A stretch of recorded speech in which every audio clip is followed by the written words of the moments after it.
Hello ನಮಸ್ತೆ. ನಾನು ನಿಮ್ಮ ಗಣೇಶ್. ಇದುವರೆಗೂ ನನ್ನ ಚಾನೆಲ್ ಸಬ್ಸ್ಕ್ರೈಬ್ ಮಾಡಿಲ್ಲ ಅಂದರೆ ಪಕ್ಕದಲ್ಲಿ ಕಾಣೋ ಸಬ್ಸ್ಕ್ರೈಬ್ ಬಟನ್ ಕ್ಲಿಕ್ ಮಾಡಿ ಹಾಗೂ ಬೆಲ್ ಐಕಾನ್ ಒತ್ತಿ ಹಾಗೂ ಲೈಕ್ ಮಾಡಿ. ಇದರಿಂದ ನಾನು ಹಾಕೋ ವಿಡಿಯೋ ಮೊದಲಿಗೆ ನಿಮಗೆ ನೋಟಿಫಿಕೇಶನ್ ಮೂಲಕ ತಿಳಿಯುತ್ತದೆ. ಬನ್ನಿ ವಿಡಿಯೋ ಶುರು ಮಾಡೋಣ.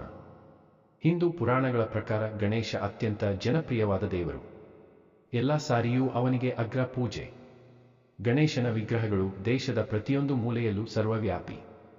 ಗಣೇಶ ಚತುರ್ಥಿ ಬಂದರೆ ದೇಶದ ಎಲ್ಲೆಡೆ ಸಂಭ್ರಮ. ಗಣೇಶ ಎಂಬ ಹೆಸರು 2 ಪದಗಳನ್ನು ಒಳಗೊಂಡಿದೆ. ಗಣ ಎಂದರೆ ಜನಸಾಮಾನ್ಯರು, ಈಶ ಎಂದರೆ ಈಶ್ವರ. ಇವೆರಡರ ಸಂಗಮವೇ ಗಣೇಶ. ಈ ಹಬ್ಬವು ಅಕ್ಷರಶಃ ಗಣೇಶನನ್ನು ಜನಸಾಮಾನ್ಯರ ಜೊತೆ ಸೇರುವಂತೆ.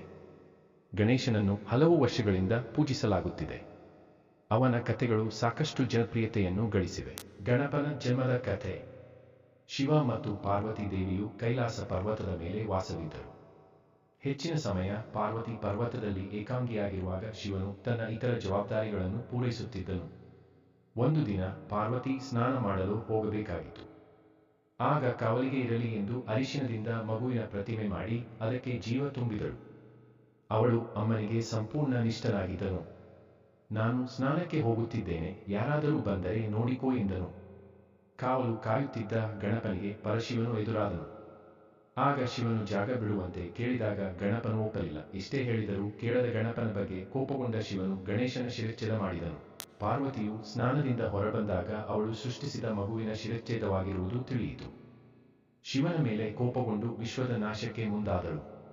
ಬ್ರಹ್ಮಾಂಡದ ಜವಾಬ್ದಾರಿಯು ಬ್ರಹ್ಮ, ವಿಷ್ಣು ಮತ್ತು ಶಿವನ ಜವಾಬ್ದಾರಿಯಾಗಿತ್ತು. ಬ್ರಹ್ಮನು ಪಾರ್ವತಿಯ ಕೋಪಕ್ಕೆ ಸಾಕ್ಷಿಯಾದನು ಮತ್ತು ಶಿವನ ಪರವಾಗಿ ಅವಳಲ್ಲಿ ಕ್ಷಮೆಯಾಚಿಸಿದನು. ಬ್ರಹ್ಮಾಂಡವನ್ನು ನಾಶ ಮಾಡದಂತೆ ಸಲಹೆ ನೀಡಿದನು. ಗಣೇಶನಿಗೆ ಮತ್ತು ಜೀವ ಕೊಡುವಂತೆ ಅವನನ್ನು ಪೂಜಿಸುವಂತೆ ಷರತ್ತುಗಳನ್ನು ಹಾಕಿದಾಗ ಶಿವನು ಒಪ್ಪಿದನು.